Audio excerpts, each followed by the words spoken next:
न बात होगी मस्जिद की और न बात होगी मंदिर की। आज दोस्तों बात होगी सिर्फ और सिर्फ अंदर की। इस अंदर की बात में कई ऐसे बिंदुओं पर प्रकाश डाला जाएगा जो देश की उस आम जनता के लिए बहुत ज्यादा जरूरी है समझना, क्योंकि 2024 आने वाला है और उन्हें एक बहुत बड़े इवेंट का हिस्सा बनना है। एक ऐसी सरकार चुननी है जो कि पूरी तरह से देश हित में काम करने वाली है। आखिर राहुल गांधी के उन सवालों का जवाब भारतीय जनता पार्टी क्यों नहीं दे रही जिन सवालों में अडानी जी सामने आ रहे हैं। हिंडनबर्ग ने एक ऐसी रिपोर्ट जारी की जिसमें अडानी ग्रुप की कंपनीज को कहीं न कहीं घोटाला करते हुए पकड़ा गया।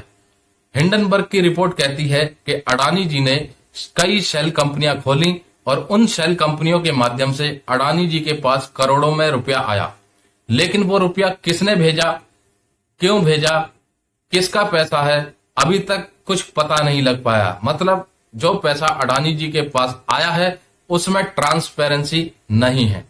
और जब इस मुद्दे को संसद में विपक्ष ने उठाया, राहुल गांधी जी ने जब सवाल किया कि आखिर अडानी जी के पास 20,000 करोड़ रुपया कहां से आया, इसका जवाब देने की बजाय भारतीय जनता पार्टी कांग्रेस के उन घोटालों की याद करने लग जाती है जो कांग्रेस के टाइम पे हुए थे।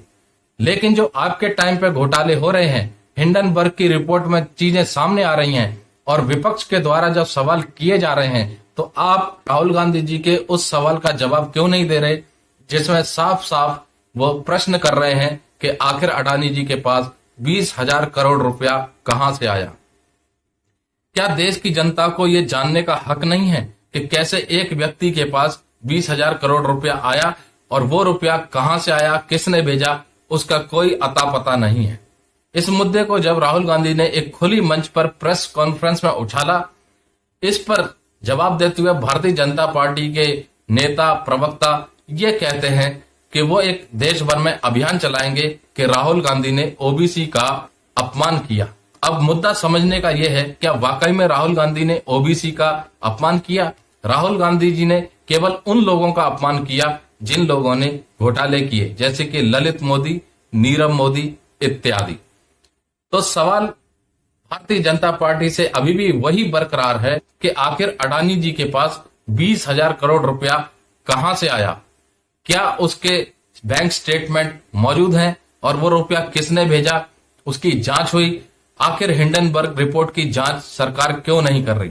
दोस्तों, हिंडनबर्ग मैं आपको बता दूं एक वो कंपनी है जो रिसर्च करती है अलग अलग कंपनीज पर और उसके बाद वो अपनी रिसर्च रिपोर्ट जारी करती है, अपने अपने इन्वेस्टर्स को बताती है।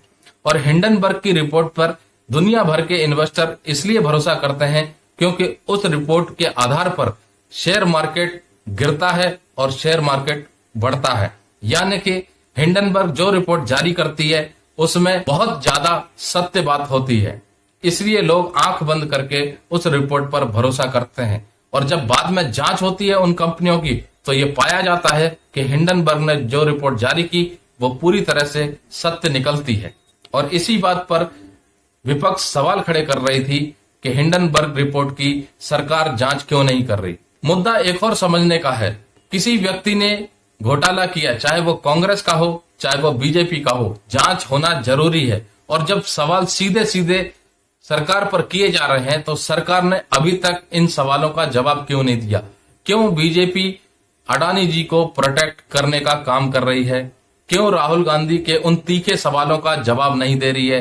तो कहीं ना कहीं ये अनुमान लगाया जा सकता है कि भारतीय जनता पार्टी के लोग कहीं अडानी जी को सपोर्ट तो नहीं कर रहे।